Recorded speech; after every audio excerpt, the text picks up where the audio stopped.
Classificação indicativa. Livre para todos os públicos.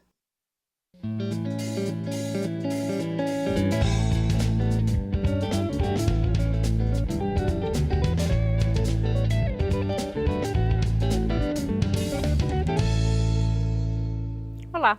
O PCdoB, Partido Comunista do Brasil, é a legenda mais antiga em atividade no país. Foi fundado em 1922 e teve seu funcionamento proibido durante as ditaduras Vargas, nas décadas de 30 e 40, e militar nas décadas de 60, 70 e 80.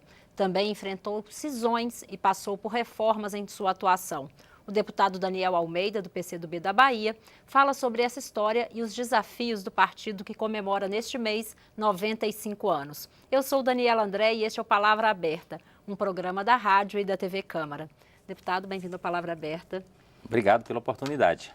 Deputado, o que o senhor destaca aí nessa trajetória de 95 anos do PCdoB?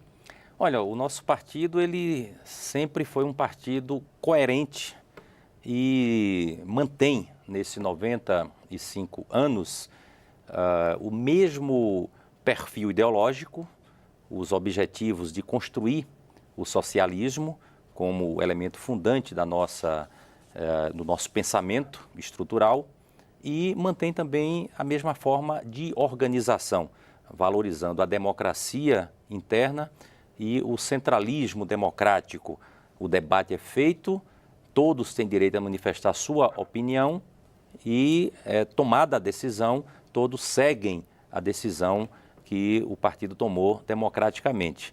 É um partido que, durante esses 95 anos, esteve sempre presente na cena política nacional, mesmo quando esteve na clandestinidade, e sempre foi vigoroso, ressurgiu quando encontramos espaços democráticos. Portanto, é um partido que sempre defendeu a democracia, a liberdade de expressão, sempre defendeu o pluralismo político e a autonomia dos partidos políticos. E sempre teve uma característica de se vincular ao povo mais pobre, a identidade com os trabalhadores, a defesa de participação mais ampla de segmentos que são vistos como minoria, participação das mulheres. Não é por outra razão que nós temos 12 deputados, 5 são mulheres, né? E sempre teve uma presença muito forte, valorizou muito a participação da juventude. Então, essa característica de ser um partido que valoriza a organização dos trabalhadores, a juventude e as mulheres, faz parte dessa trajetória de 95 anos do PCdoB. Deputado, e lideranças? Que lideranças o senhor destaca aí nessa história desde 1922? Ora, tem o fundador, né, um grupo que fundou o partido, que, aliás, agora nós vamos fazer um movimento no sentido de resgatar esta origem, desapropriando a casa onde foi feita a fundação do partido em 22, lá em Niterói, num ato que estamos realizando, e destacando o Astrogildo, né, que foi o primeiro presidente do PCdoB. Depois, a partir da década de 35 até o meio da década de 60, nós tivemos uma presença muito forte de Prestes. Prestes foi um grande líder político do Brasil e que militou nesse período no PCdoB. A partir daí, destacou-se a liderança de João Amazonas, que foi deputado constituinte em 46, já era um líder político, mas a partir do início da década de 60, o João Amazonas fez essa trajetória, inclusive de enfrentamento à ditadura militar.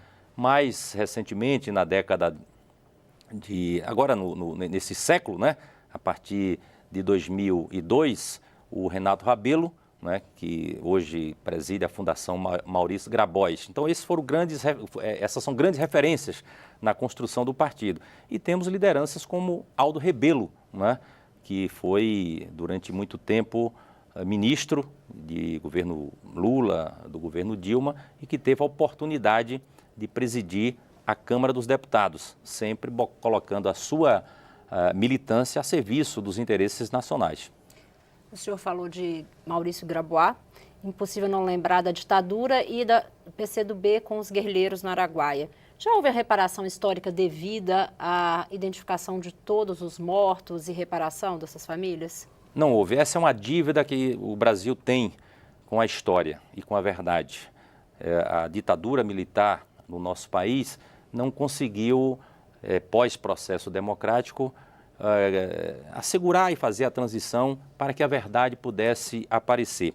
Esse capítulo Guerrilha do Araguaia é um capítulo ainda em aberto, porque os corpos daqueles que foram desaparecidos ali não foram encontrados, não foram resgatados. E a gente sabe que isso não foi feito porque não houve vontade política, uma pressão da sociedade e um convencimento de setores também das Forças Armadas, que eu acho que hoje já tem outra característica, outro perfil, mas que não se conseguiu fazer esse resgate. Os familiares desses que foram mortos no Araguaia não tiveram o direito de sepultar aqueles que foram vítimas desse período da ditadura. Muitos que também sofreram bastante ali, que foram perseguidos, camponeses, trabalhadores, ainda têm uma dificuldade de ter acesso à anistia.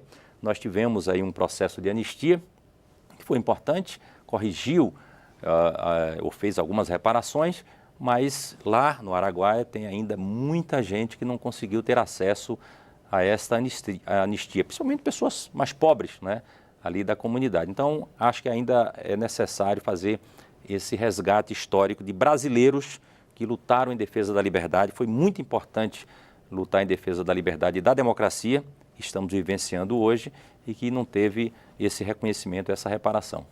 Agora, deputado, hoje na democracia, existe uma crítica, assim, às vezes, o que é comunismo? O comunismo deu errado na União Soviética. O que o senhor poderia definir, ou como o senhor define hoje o Partido Comunista? É um partido que atua pensando em construir uma sociedade de homens e mulheres livres e mais iguais, com menor discriminação e distância entre mais ricos e mais pobres. Um partido que busca justiça social, acredita na organização do nosso povo e que busca para o nosso país um projeto político, econômico e social próprio do Brasil. Nós podemos ter cometido erros no passado em ter certas referências como modelos que poderiam ser transpostos para o Brasil, por exemplo, ou para outros países. Foram momentos de incompreensão, né, de como conduzir o partido e a tática política do partido também aqui no Brasil. Um partido de 95 anos, se não tivesse cometido nenhum erro, né, seria estranho. Mas hoje a visão do partido é essa, construir o socialismo com características brasileiras. Hoje nós temos um programa que fala de um projeto nacional de desenvolvimento. O grande desafio do Brasil é construir o desenvolvimento. E ao construir o desenvolvimento, compreendê-lo como um processo que todos participam.